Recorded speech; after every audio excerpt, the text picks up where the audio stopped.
اور جیل ہمارے کالج سے تقریباً 500 میٹر کے اوپر تھی، بالکل جیل بھی قریب ہی تھی، بالکل پنڈی جیل۔ تو اس وقت پیپل اسٹوڈنٹ فیڈریشن نے جمعیت کا پورا پینل ہرایا اور پیپل اسٹوڈنٹ فیڈریشن جیتی۔ تو شہید ذوالفقار علی بھٹو نے عام آدمی کو پاسپورٹ کا حق دیا اور یہاں سے ہمارے عوام بیرون ممالک گئے۔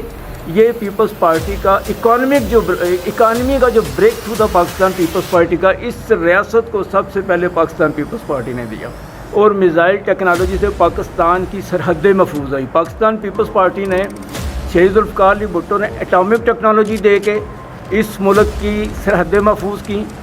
جس طرح اس وقت پاکستان میں آپ صورتحال دیکھ رہے ہیں کہ ایک لیڈر گرفتار ہوتا ہے، اس کو گرفتار کرنے کی کوشش کی جاتی ہے تو آپ کے حساس اداروں کے اوپر حملے ہو جاتے ہیں۔ یہ آپ نے اب دیکھا ہے۔ آپ کو پاکستان کھپے کی اس وقت تک بات سمجھ ہی نہیں آنی تھی کہ جب 9 مئی کو سانیہ 9 میں ہوا اور پاکستان کے ایک لیڈر نے عوام کو کال دی اور اس کال کے اوپر وہ ہندوستان نے وہ کام نہیں کیا جو پاکستان کی عوام کو ورغلا کر یا انہیں موٹیویٹ کر کے کروایا گیا۔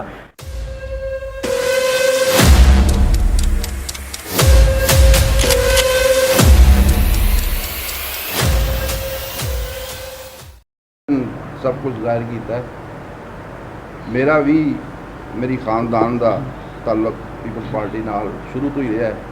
مجھے اچھی طرح یاد ہے کہ جدو 1970 کے الیکشن ہوئے سن، ادو میرے والد صاحب جماعت اسلامی دے ہم خیال سن، وہ منو نال لے گئے اندر کہ کیونکہ میں انہوں نے ادو فورس کیتا سی کہ تسی تلوار تے مور لانی، انہوں نے ادو تلوار تے مور لائی۔ وہ بعد فردر میری ایجوکیشن سی ایتھے، خاص کر جڑے پرانے صحافی نے تو وہ یہی کہا جاتا ہے میرے متعلق کہ پیراشوٹر ہے، آئی ایم ناٹ پیراشوٹر، ٹھیک۔ میں وہ بعد میٹرک ملت ہائی سکول ملتان تو کیتا، انٹر میں ملت کالج ملتان تو کیتا۔ وہ بعد جس طرح ایمرسن کالج لاہور ایسے ٹائپ کا ساڈا کالج ہے، اتنے گورنمنٹ ایمرسن کالج، اتنے میں جڑے سن ساڈے لیفٹ کے ساتھی انہوں دے مشترکہ پلیٹ فارم تو میں الیکشن حصہ لیا، بدقسمتی نہ 2 یا 3 ووٹاں تو ہار گیا۔ وہ بعد جسے اسی گجرات آئے ہیں تو میرے انلاز بھی تو ساری فیملی کی سروس نال کافی قریبی تعلق سی، تو جراثیم پچھو ہی لے کے آیا تھا میں ملتانوں، ایتھے آ کے سن کریٹ ہوئے۔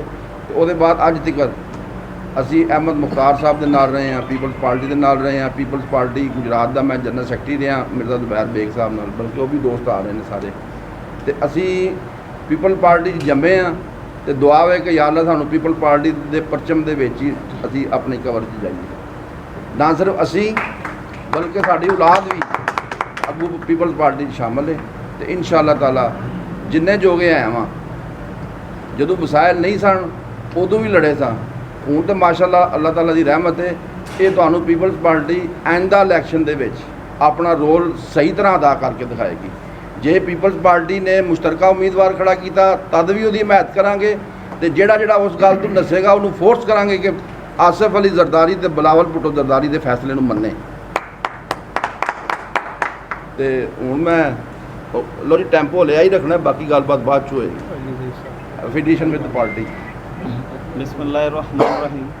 علی گجرات کے پاکستان پیپلز پارٹی کے بانی کارکن اور ڈویژنل سطح کے جو ہمارے عہدیدار ہیں وہ میرے ساتھ آج اس پریس ٹاک میں موجود ہیں، اور آپ جو جرنلسٹ کمیونٹی ہے آپ کا شکریہ ادا کرتے ہیں کہ آپ تشریف لائے۔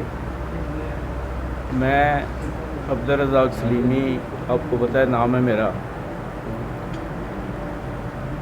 اسٹوڈنٹ دور سے پاکستان پیپلز پارٹی میں جو سیاست جس طرح سرکاری محکمے ہوتے ہیں ان میں بھی ایک رینکنگ ہوتی ہے، کوئی نیچے سے بھرتی ہو کے اوپر آتے ہیں، پھر کوئی پی سی ایس ہوتا ہے، کوئی سی ایس ایس ہوتا ہے۔ تو سیاست میں جو کیڈر ہے، سی ایس ایس کیڈر ہے، وہ اسٹوڈنٹ لیڈرشپ کا ہوتا ہے، اور جو اسٹوڈنٹ لیڈرشپ سے لوگ سیاست میں آتے ہیں ان کا سیاست کا انداز ہی بالکل مختلف ہوتا ہے۔ تو اتفاق سے میں پاکستان پیپلز پارٹی میں اسٹوڈنٹ لیڈرشپ کے پلیٹ فارم سے آیا ہوں۔ پیپل اسٹوڈنٹ فیڈریشن راولپنڈی سے میں نے آغاز کیا، میرے والد صاحب ایئر فورس میں تھے، اور